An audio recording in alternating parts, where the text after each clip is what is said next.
मैं श्याम कुमार, मेरा study wifi channel में आपका स्वागत है।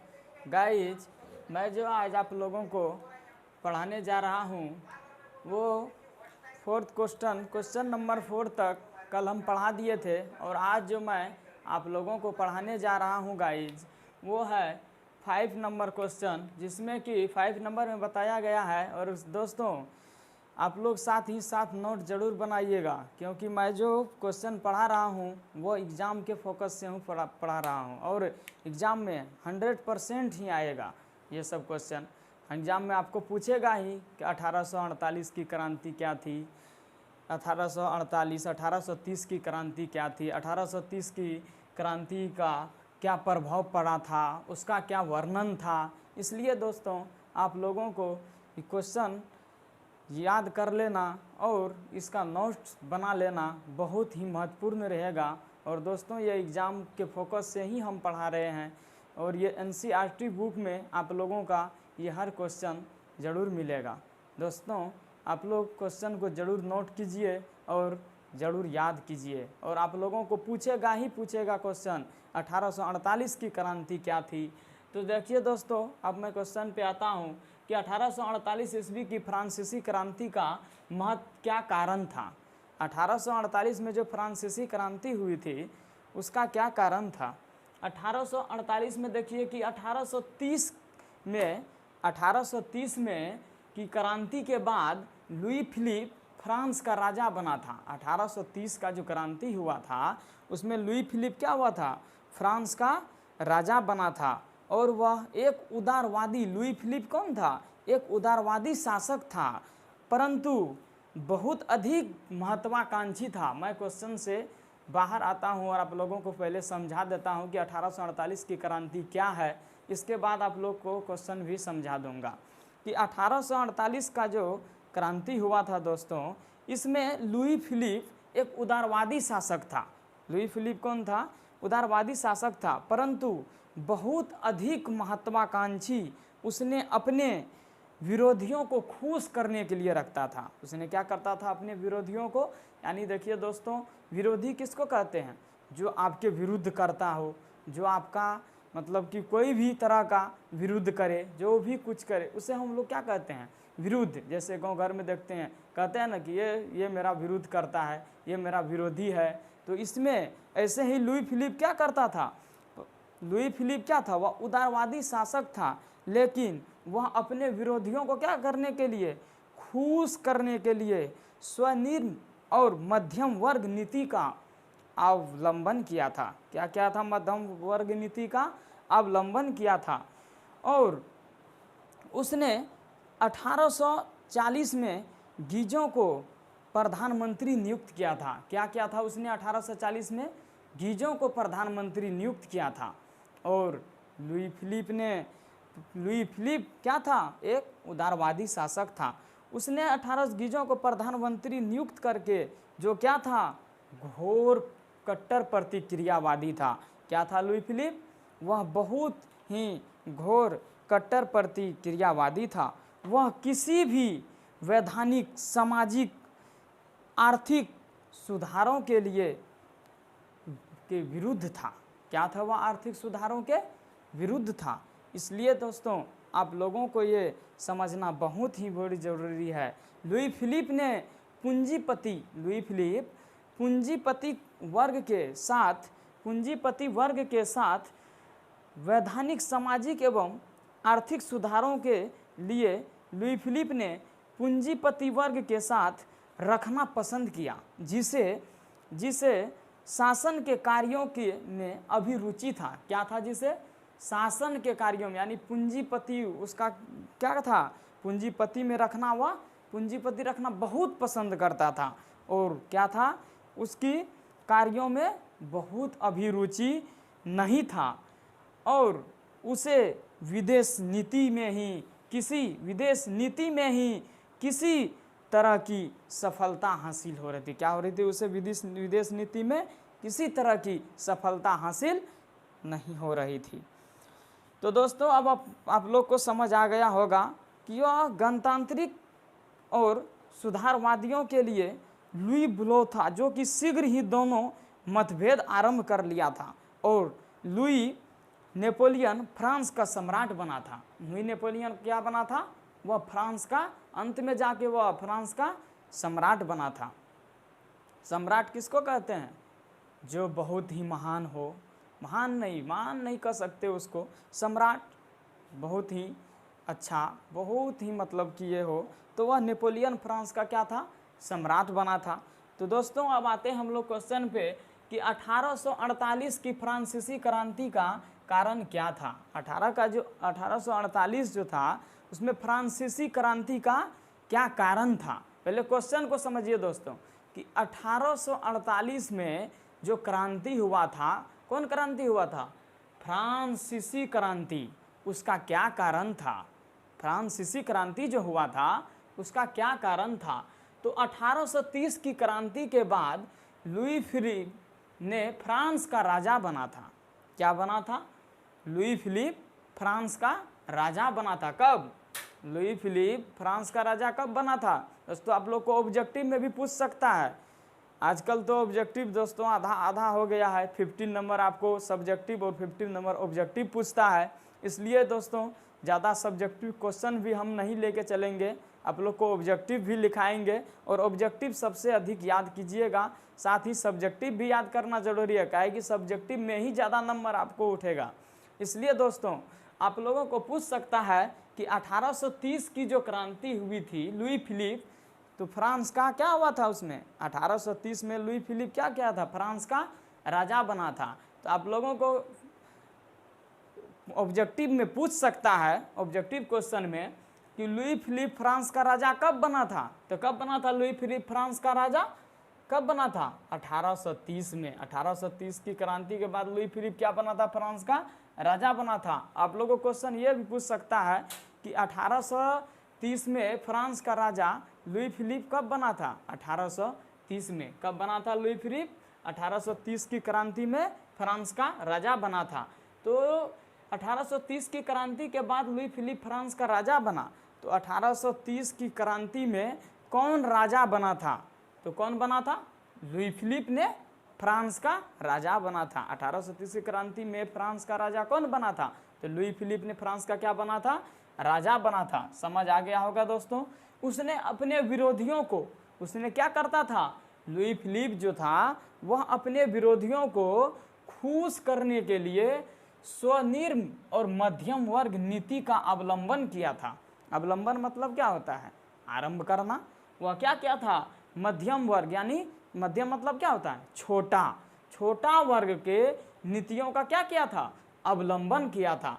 उसने अवलंबन करते हुए सन 1840 में उसने अवलंबन जो किया, मध्यम वर्ग का अवलंबन करते हुए उसने 1840 में क्या किया? गीजो को प्रधानमंत्री नियुक्त किया। क्या किया? गीजो को प्रधानमंत्री नियुक्त किया, जो क्या था? कट्टर प्रतिक्रियावादी था। जो क्या था? घोर कट्टर प्रतिक्रियावादी था। उसने वह किसी भी तरह के वैधानिक, सामाजिक और आर्थिक सुधारों के विरुद्ध था। वह क्या था? किसी भी तरह से, मतलब कि इसका विरुद्ध करता था। सुधार करने का, सामाजिक, वैधानिक और आर्थिक, इसका क्या था? वह विरुद्ध था। फिलिप के पास कोई सुधारात्मक कार्यक्रम नहीं था। क्या था फिलिप के पास? लुई फिलिप के पास कोई भी सुधारात्मक कार्यक्रम नहीं था उसके पास, और न ही उसे विदेशी नीति में कोई सफलता हासिल हुई थी। क्या था? उसे न ही विदेशी नीति में कोई सफलता हासिल हुई थी, और उसके शासनकाल में देश भूखमरी और बेरोजगारी व्याप्त हो गया था। लुई फिलिप का जो शासनकाल था वह क्या किया था? उसने विदेशी नीति में अपना सफलता कोई भी हासिल नहीं किया था। लुई फिलिप क्या किया था कि वह विदेशी नीति में कोई भी सफलता हासिल उसको हुई थी, सफलता हासिल हुई थी, और उसके शासनकाल में देश में क्या था? भूखमरी, बेरोजगारी व्याप्त हो गई। और सुधारवादियों ने 22 फरवरी 1848 ईस्वी को पेरिस में थियर्स के नेतृत्व में एक विशाल भोज का आयोजन किया था। क्या किया था उसने? सुधारवादियों ने, बेरोजगारी व्याप्त हो गई तो सुधारवादियों ने 22 फरवरी 1848 ईस्वी को क्या किया था? पेरिस में थियर्स के नेतृत्व, पेरिस में पेरिस एक कोई देश का नाम है, वहाँ जो है उसने थियर्स के नेतृत्व में एक विशाल भोज का क्या किया था, आयोजन किया था, विशाल भोज का आयोजन किया था। तो दोस्तों यहाँ से कि वह लुई फिलिप जो था वह क्या था, सुधारात्मक कार्यक्रम उस लुई फिलिप के पास क्या था, सुधारात्मक कार्यक्रम नहीं था, और न ही उसे विदेश नीति में कोई सफलता हासिल हुई। क्या हुआ था, उसे विदेश नीति में कोई सफलता हासिल नहीं हुआ था। किसको, विदेश नीति में किसको कोई सफलता हासिल नहीं हुआ था, लुई फिलिप को। किसको, लुई फिलिप को। और उसके शासनकाल में, किसके शासनकाल में, लुई फिलिप के शासनकाल में, लुई फिलिप का जो शासनकाल था उसके शासनकाल में क्या था, भूखमरी और बेरोजगारी व्याप्त हो गया था। जैसे दोस्तों अभी हम लोगों के देश में क्या है, पूरा विश्व में ही क्या है, कोरोना महामारी फैला हुआ है। इसमें क्या है, अभी आदमी बेरोजगार बैठा है घर में, उसे कोई रोजगार नहीं मिल रहा है, और क्या है, बेरोजगारी के कारण भूखमरी भी व्याप्त हो रहा है दोस्तों। जिसके पास कुछ नहीं, उसका डेली काम चलता था, काम करके ही उसका भोजन राशन पानी आता था, लेकिन अभी क्या है, भूखमरी हो गया, जिसके कारण उसको कोई भी राशन पानी में काम नहीं मिल रहा है। इसी को दोस्तों क्या कहते हैं, उसको क्या होगा, भूखा रहता होगा। इसी को क्या कहते हैं, बेरोजगारी और भूखमरी।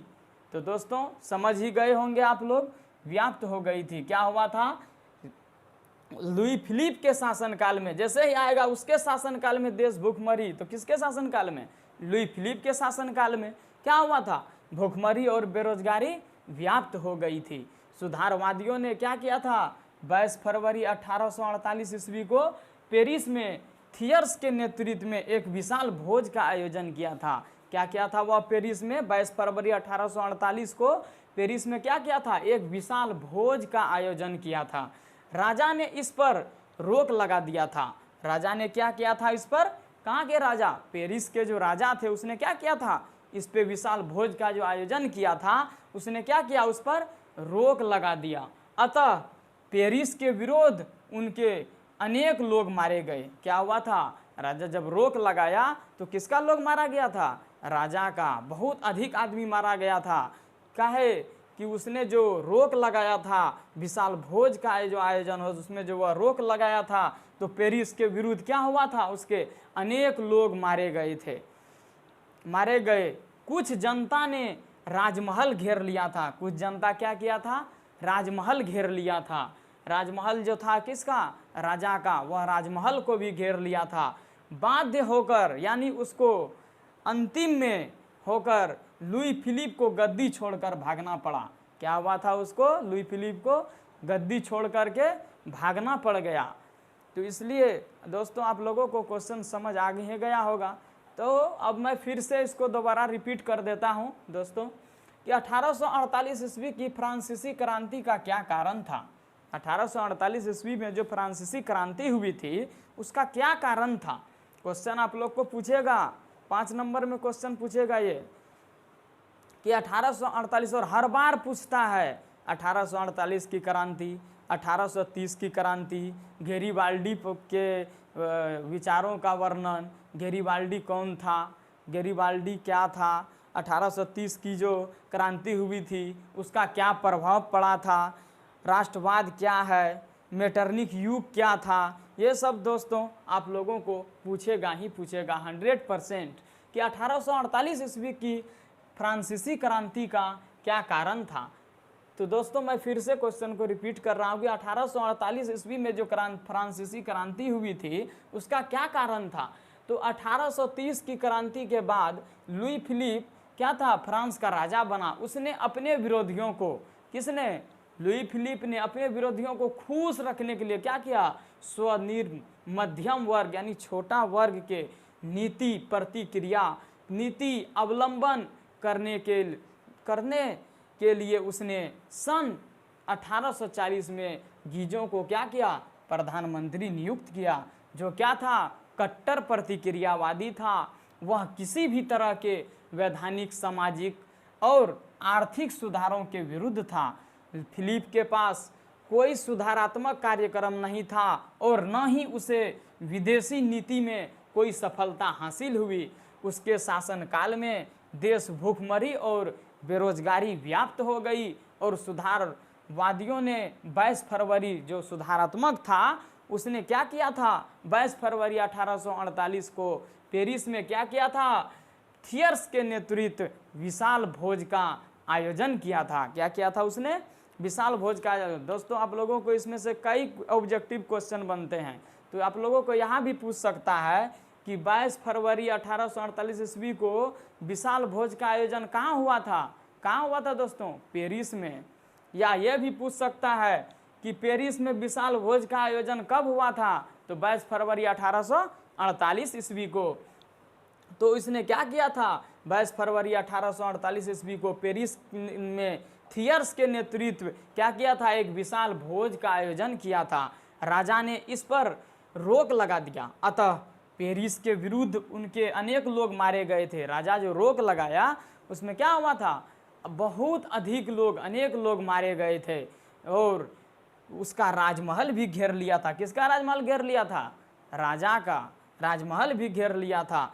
बाध्य होकर लुई फिलिप को गद्दी छोड़कर क्या करना पड़ा, भागना पड़ा। दोस्तों आप लोगों को समझ आ गया होगा। अतः दमनकारी नीति अपनाए जाने के कारण 1848 ईस्वी में क्या हुई थी, 1848 ईस्वी की क्रांति आरंभ हो गई थी। दोस्तों अतः क्या हुआ था, जब छोड़कर राजा ने गद्दी छोड़कर भागा तो फिर बेबस होके अतः दमनकारी नीति से, यानी कि डरा धमका के दमनकारी नीति से, दमनकारी नीति अपनाए जाने के कारण क्या हुआ था, दमनकारी जो नीति अपना लिया था इसके कारण 1848 ईस्वी की क्रांति क्या हुई थी, आरंभ हो गई थी, मतलब शुरू हो गई थी। 1848 ईस्वी क्रांति क्या हुई, शुरू हो गई थी। तो दोस्तों अब मैं नेक्स्ट क्वेश्चन पे आता हूँ कि 1830 ईस्वी की क्रांति के प्रभाव का वर्णन क्या था। 1830 ईस्वी में जो क्रांति हुई थी उसका प्रभाव का वर्णन क्या था।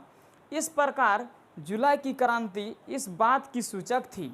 इसमें 1830 में जो कल आप लोगों को क्वेश्चन कल लिखाया था कि 1830 की जुलाई की क्रांति का क्या कारण था, तो अब है दोस्तों कि 1830 ईस्वी की क्रांति के प्रभाव का वर्णन करें। क्या कर रहा है, 1830 ईस्वी का जो क्रांति हुआ था उसमें क्या क्या प्रभाव पड़ा था उसका वर्णन करें। आप लोगों को क्वेश्चन पूछेगा दोस्तों एग्जाम में कि 1830 की जो फ्रांसीसी क्रांति थी या जुलाई क्रांति थी, 1830 में जो जुलाई क्रांति थी उसका क्या प्रभाव पड़ा था, या ये भी पूछेगा 1830 ईस्वी की क्रांति का प्रभाव का वर्णन करें। तो दोस्तों सबसे पहले ये जान लेते हैं कि 1830 की जो क्रांति हुई थी तो उस क्रांति का प्रभाव क्या था।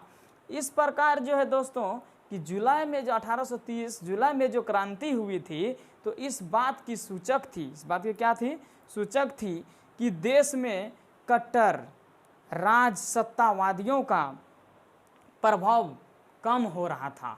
वहाँ जो राज सत्तावादियों का प्रभाव था वह कम हो रहा था और वास्तव में यह क्रांति मध्यम वर्ग और लोक संप्रभुता के कारण सिद्धांतों की देन। इस क्रांति ने फ्रांसीसी क्रांति के सिद्धांतों का क्या किया था, पुनः जीवित किया था, पुनः जीवित किया था। तो दोस्तों अब आप लोगों को मैं समझाता हूँ कि 1830 ईस्वी की जो क्रांति थी, 1830 ईस्वी की जो क्रांति थी तो उसका प्रभाव का वर्णन। तो एक नंबर आंसर दोस्तों, तो इसमें आप लोगों को पूछेगा तो इसका 3 आंसर होता है, तो आपको तीनों आंसर उसको देना पड़ेगा, फर्स्ट, सेकेंड और थर्ड। तो सबसे पहले दोस्तों फर्स्ट क्वेश्चन आंसर को समझ लेते हैं कि 1830 ईस्वी की क्रांति का प्रभाव यह रहा कि इसने देश में कट्टर राज सत्तावादियों के प्रभाव को कम कर दिया था। क्या किया था, 1830 ईस्वी की जो क्रांति हुई थी उसका सबसे फर्स्ट में प्रभाव था कि उसने देश में जो कट्टर राज और सत्तावादियों का प्रभाव था उसको क्या किया था, उसने कम कर दिया था। उसने क्या कर दिया था, कम कर दिया था। और दूसरा में दोस्तों इस क्रांति ने फ्रांसीसी क्रांति के सिद्धांतों को वियना कांग्रेस उद्देश्य के निरर्थक सिद्ध किया। इसने क्या किया था? सेकेंड नंबर क्वेश्चन आंसर होगा इसका कि इस क्रांति ने क्या किया था? फ्रांसीसी क्रांति के सिद्धांतों को, वियना कांग्रेस के उद्देश्यों को निरर्थक सिद्ध किया था। मतलब निरर्थक मतलब क्या हुआ? कि उसको कमजोर सिद्ध किया था। कौन? कि फ्रांसीसी क्रांति के सिद्धांतों को वियना कांग्रेस ने, कौन किया था? फ्रांसीसी क्रांति को वियना कांग्रेस के उद्देश्यों को, वियना कांग्रेस का जो उद्देश्य था उसको फ्रांसीसी क्रांति ने निरर्थक यानी कमजोर सिद्ध किया था। तो अब थर्ड नंबर आंसर पे आता हूँ दोस्तों। तीसरा आंसर कि इसका प्रभाव संपूर्ण यूरोप पर पड़ा था। इसका प्रभाव क्या था? आप लोगों को पहले ही दोस्तों पढ़ाया हूँ कि राष्ट्रवाद क्या है, यूरोप में राष्ट्रवाद। तो दोस्तों इसका सबसे प्रथम प्रभाव जो था वह क्या था? इसका प्रभाव संपूर्ण यूरोप पर यानी पूरा यूरोप वासियों पर इसका प्रभाव पड़ा था। किसका?